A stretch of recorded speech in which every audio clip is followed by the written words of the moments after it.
Mobil minibus yang terjun ke parit sedalam 3 meter ini terjadi di Jalan Poros Pangkep menuju Makassar, tepatnya di Kecamatan Bungoro.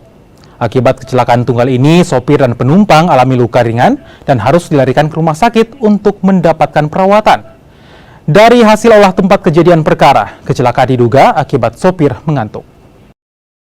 Alhamdulillah untuk kondisi korban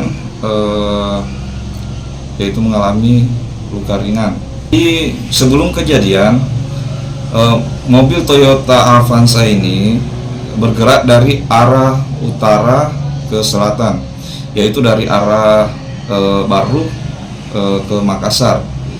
Diduga dalam kecepatan dan kurang konsentrasi, mengantuk, sehingga oleng ke kiri bahu jalan dan menabrak sebuah tiang atau pembatas, lalu terjatuh ke dalam parit.